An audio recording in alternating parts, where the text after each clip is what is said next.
نحمد و نصلی علی رسولہ الکریم اما بعد فاعوذ باللہ من الشیطان الرجیم بسم اللہ الرحمن الرحیم لقد سمع اللہ قول الذین قالوا ان اللہ فقیر ونحن اغنیاء صدق اللہ العظیم اللہم صلی علی سیدنا ومولانا محمد وعلی آل سیدنا ومولانا محمد وعلی آلہ واصحابہ اجمعین۔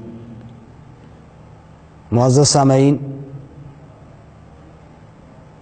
اللہ رب العزت نے ہر دور میں انسانیت کی رہنمائی کے لیے انبیاء علیہم الصلاۃ والتسلیمات کا سلسلہ جاری فرمایا۔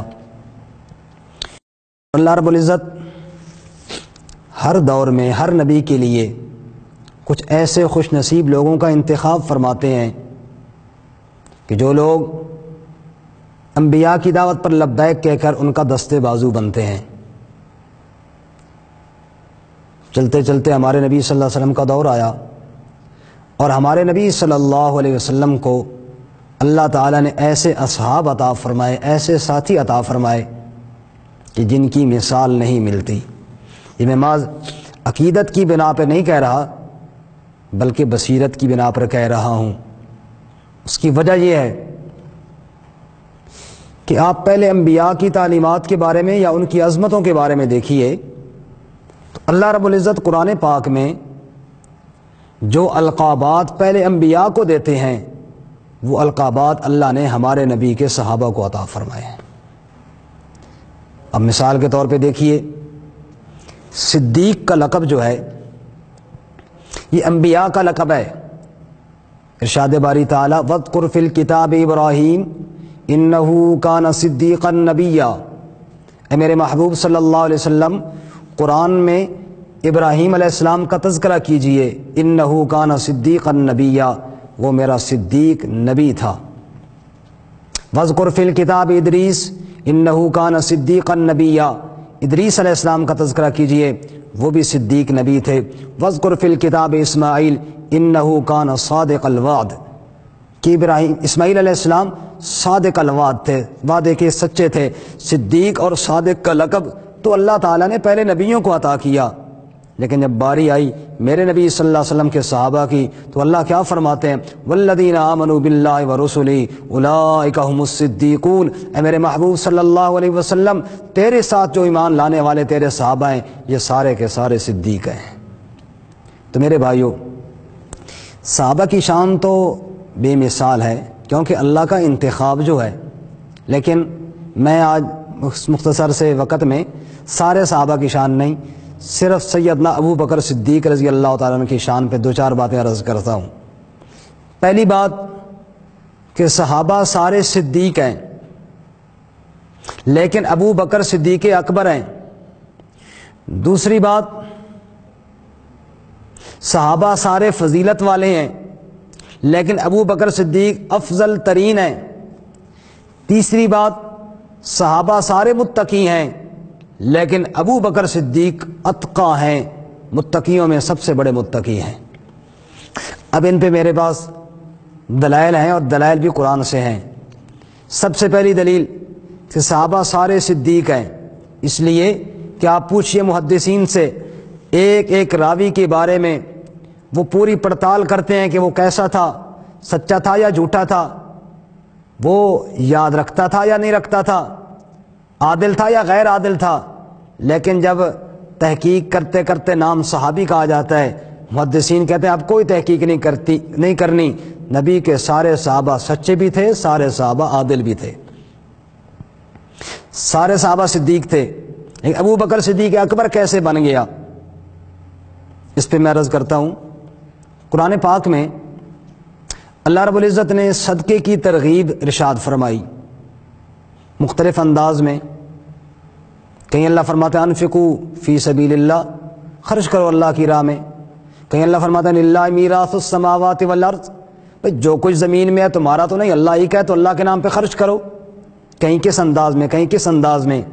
لیکن سب سے خوبصورت انداز جو ہے صدقے کی فضیلت میں اور صدقے کی ترغیب میں وہ یہ ہے من ذا الذی یقرض اللہ قرضا حسنا، اور تم میں کون ہے جو اپنے اللہ کو قرض دے دے؟ سبحان اللہ، یہ سب سے بہترین ترغیب کا انداز ہے، محبت پر انداز ہے، اس کے اندر وہ محبت ٹپک رہی ہے کہ جس کی مثال کوئی نہیں۔ اللہ کو قرض دے دو، فَيُضَاعِفَهُ لَهُ أَضْعَافًا كَثِيرًا، جب تم دے دو گے اللہ تمہیں کئی گنا اس کا بدلہ عطا فرمائے گا۔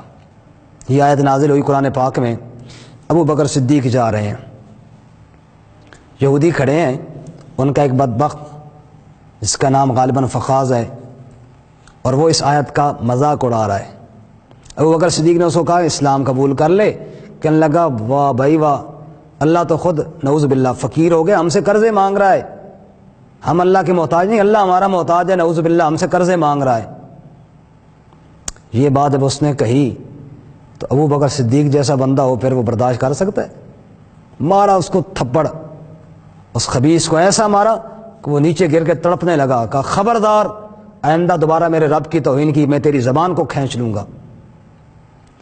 وہ اپنے ساتھیوں کو لے کر رسول اللہ صلی اللہ علیہ وسلم کے پاس آ گیا، آ کر ابو بکر صدیق کی شکایت کی کہ ابو بکر صدیق نے ہمارے اس فخاذ بدبخت کو مارا ہے۔ آپ نے ابو بکر کو بلایا، تو نے اس کو مارا ہے تھپڑوں کے ساتھ؟ جی یا رسول اللہ مارا ہے۔ صدیق تھے نا، سچی بات کی۔ کہا کیوں مارا ہے؟ کہا اس لیے مارا ہے کہ اس وقت میرے پاس تلوار نہ تھی، لو کان سیفا قریبا منی لضربت عنقہ، اگر اس وقت میرے پاس تلوار ہوتی میں اس بدبخت کی گردن کاٹ کے رکھ دیتا، یہ بچ گیا مجھ سے، تلوار نہ تھی میرے پاس۔ آپ نے پوچھا وجہ کیا؟ کہ یا رسول اللہ ابو بکر ہر بات برداشت کر سکتا ہے، اپنے مالک کی توہین برداشت نہیں کر سکتا، اس ظالم نے میرے سامنے اللہ کی توہین کی ہے۔ آپ نے اس سے پوچھا بھائی تو نے کہا ہے اللہ فقیر ہو گیا ہے اور ہم مالدار ہیں؟ اس نے کہا جی نہیں نہیں نہیں، توبہ توبہ جی، میں نے تو کوئی نہیں کہا۔ آپ اندازہ کیجئے جو ظالم اللہ کی توہین کر سکتا تھا، جھوٹ بولنا اس کے لیے کیا مسئلہ؟ اس نے جھوٹ بول دیا، اس نے کہا جی میں نے نہیں کہا۔ آپ نے فرمایا ابو بکر کوئی گواہ پیش کر۔ وہ تو انکار کر رہا ہے، کہتا ہے میں نے نہیں کہا، اور تو کہتا ہے کہ نہیں اس نے اللہ کی توہین کی ہے، کوئی گواہ پیش کر۔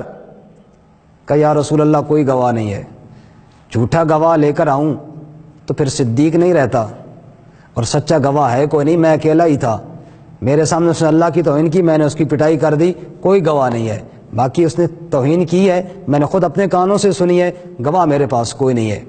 آپ نے فرمایا ابو بکر اگر گواہ نہیں ہے تو پھر تو فیصلہ اس کے حق میں جائے گا اور تجھے تھپڑ کھانے پڑیں گے۔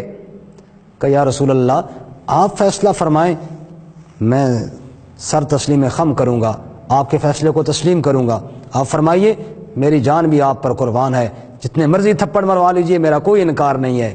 اللہ کے نبی صلی اللہ علیہ وسلم نے ابھی فیصلہ نہیں فرمایا کہ جبرائیل قرآن لے کر آئے اور فرمایا لقد سمع اللہ قول الذین قالوا ان اللہ فقیر ونحن اغنیاء۔ اے میرے محبوب صلی اللہ علیہ وسلم، اگر ابو بکر صدیق کا گواہ زمین پہ کوئی نہیں تو اللہ عرش برین سے گواہی نازل کرتا ہے ابو بکر کے حق میں، اور اللہ کہتا ہے اگر کوئی گواہ نہیں ہے زمین پہ ابو بکر کا تو میں اللہ ابو بکر کے حق میں گواہی دیتا ہوں، کسی اور نے سنی ہے یا نہیں سنی، میں اللہ تو سن رہا تھا نا، اس نے میری توہین کی ہے اور ابو بکر نے جو کیا ہے ٹھیک کیا ہے۔ فرمایا سارے صحابہ صدیق ہیں، میرا دعویٰ سمجھ میں آیا، سارے صحابہ صدیق تھے، ابو بکر صدیق اکبر اس لیے بن گیا کہ اس کی صداقت کی گواہی اللہ تعالیٰ نے قرآن میں دے دی ہے۔ سارے صحابہ، دوسری بات، سارے صحابہ فضیلت والے ہیں، نبی کے غلام جو ہوئی اللہ نے جو چن کے پھول ڈالے نبی کی گود میں، لیکن ابو بکر صدیق افضل ترین ہے۔ پوچھو کیوں؟ اس لیے کہ اس کی افضلیت کا ذکر اللہ قرآن میں کرتے ہیں۔ سورہ نور میں 18ویں پارے میں جائیے، ام المومنین سیدہ عائشہ طیبہ طاہرہ رسول اللہ صلی اللہ علیہ وسلم کی زوجہ محترمہ، آپ صلی اللہ علیہ وسلم کی پگڑی، آپ کا لباس، ہن لباس لکم وانتم لباس لہن، عائشہ میرے نبی کا لباس، نبی عائشہ کا لباس، سبحان اللہ۔ ام المومنین سیدہ عائشہ پہ منافقین نے تہمت لگائی، سادہ لو مسلمانوں میں سے چند ایک مسلمان بھی اس پروپیگنڈے کا شکار ہوئے، ورنہ عمر جیسے جری لوگوں نے تو واضح انکار کیا، لیکن سادہ لو کچھ مسلمان بھی اس کا شکار ہوئے۔ انہی میں سے ایک نام ہے حضرت مستح بن اساسہ رضی اللہ تعالیٰ عنہ، انہوں نے بھی حضرت عائشہ کے خلاف بات کی اس پروپیگنڈے کا شکار ہو کر، اگرچہ یہ مخلص لوگ تھے لیکن سمجھ نہیں آئی بات۔ ابو بکر صدیق رضی اللہ تعالیٰ عنہ مستح کا خرچہ دیا کرتے تھے۔ جب حضرت عائشہ کی برات نازل ہوئی نا سورۃ النور میں، اور اللہ تعالیٰ نے بتایا الخبیثات للخبیثین والخبیثون للخبیثات، گندی عورتیں گندے مردوں کے لیے ہوتی ہیں، پاک مرد پاک عورتوں کے لیے ہوتے ہیں. میرے محبوب صلی اللہ علیہ وسلم آپ جیسا پاک مرد کوئی نہیں تو عائشہ جیسی پاک عورت بھی کوئی نہیں کائنات کے اندر. جب اللہ تعالیٰ نے یہ فرمایا نا ابو بکر صدیق کو آیا مستح پہ غصہ. اور تو کوئی باتیں کرتے نہ کرتے تو نے کیوں بات کی ہے؟ تیرا تو خرچہ سارا میں دیا کرتا تھا. ناراض ہو کے فرمان لگے آج کے بعد تیرا خرچہ بند ہے. آپ نے خرچہ بند کر لیا.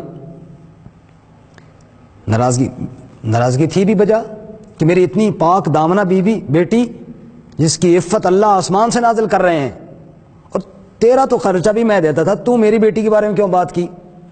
خرچہ جب بند کیا اللہ نے سفارش کی کہ خرچہ دینا چاہیے, لیکن سفارش کا جو انداز ہے نا یہ ابو بکر کی عظمت کو 4 چاند لگا گیا.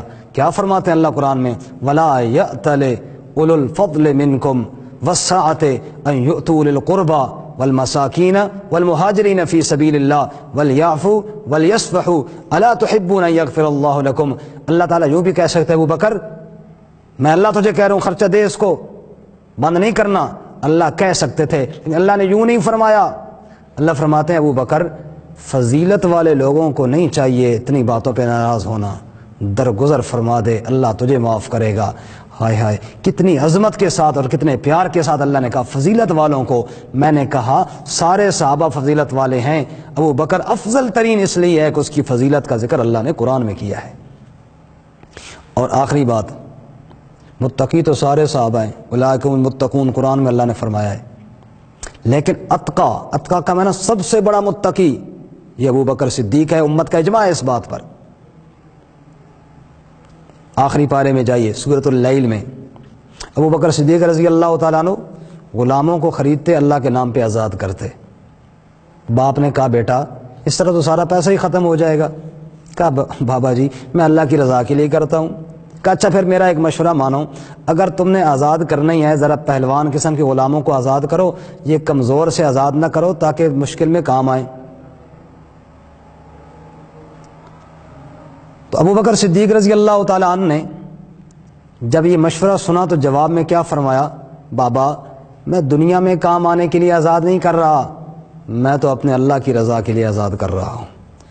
جب یہ بات فرمائی اللہ نے تعریف کی قرآن میں فرمایا وَسَيُجَنَّبُهُ الْأَتْقَى الَّذِي يُؤْتِي مَالَهُ يَتَزَكَّى وَمَا لِأَحَدٍ عِندَهُ مِن نِّعْمَةٍ تُجْزَى إِلَّا ابْتِغَاءَ وَجْهِ رَبِّ الْأَعْلَى وَلَسَوْفَ يَرْضَى.